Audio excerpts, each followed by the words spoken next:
Start by looking at this animated diagram. On the left side, we have a physical action. I am eating. That sounds perfectly natural. But look at the right side. If you say, I am wanting, an invisible alarm goes off in your head.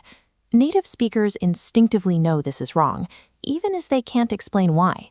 The explanation lies in how English divides the world. We split verbs into two categories, as you can see in this side-by-side matrix. We have active behaviors, and we have static states. Words that describe desires, senses, or possessions, like know, like, mean, or understand, drop into this right column. English grammar treats these internal mental states as unmoving facts. Even if a feeling is happening right at this exact second, the language categorizes it as a permanent condition. That is why the simple tense is strictly required to express them. You don't say, I am needing a pen, you simply need it. But the lines between these categories are not always rigid. Some verbs actually jump between both columns, changing their tense based on psychological context. The best example of this is the verb think. Look at this first scenario.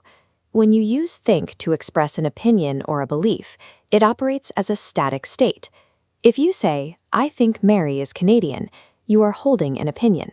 Because that belief is treated as a fixed fact in your mind, it must remain in the present simple. Now look at the second scenario on the right. When think means you are actively considering, weighing, or processing an idea, it becomes a dynamic action. I am thinking of selling my car means the mental gears are currently turning. Because it is an active process, it takes the present continuous. The correct grammatical form relies entirely on what your brain is doing. If you are holding a static file, use the simple tense. If you are running an active processing program, use the continuous. This context also applies to perception verbs like look and feel, but with a unique flexibility. As this text shows, if you are describing an immediate, current physical state, you look well today and you are looking well today are identically correct. You can use either form. However, there is a strict limitation. Once you introduce a routine or a habit, like how you feel every morning, the rule rigidly reverts back to the present simple. I usually feel tired is correct. I am usually feeling tired is grammatically impossible. We see this same logic applied to the verb to be. Let's look at this chart. On the left, he is selfish describes a permanent personality trait. It's who he is generally. On the right, he is being selfish describes a temporary, situational behavior. It is how he is acting right now. There is a non-negotiable constraint here. You can only use is being for behaviors the subject has the active ability to control. You cannot choose to be tired. Because you cannot control fatigue. You can ask, are you tired? But never, are you being tired? Let's test this rule. Imagine a woman named Sarah.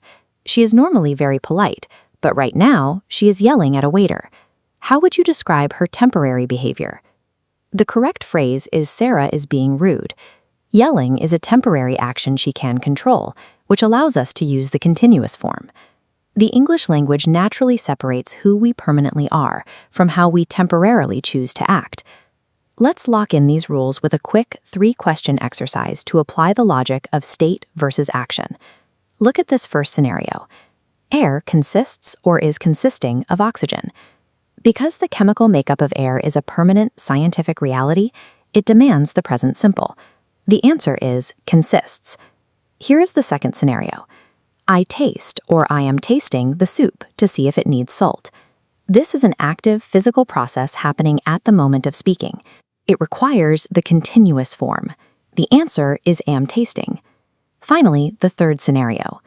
The path is icy, so I am or I am being very careful. Walking carefully is a temporary, controllable behavior in response to the ice. The answer is am being. Here is your final summary matrix. When you deal with fixed opinions, permanent traits, and uncontrollable states, you must use the simple tense. When you are dealing with active considerations and temporary, controllable behaviors, you use the continuous tense. Mastering these tenses allows you to signal the exact difference between a fixed belief and an active thought. It provides the specific tools needed to separate a person's permanent traits from their temporary choices.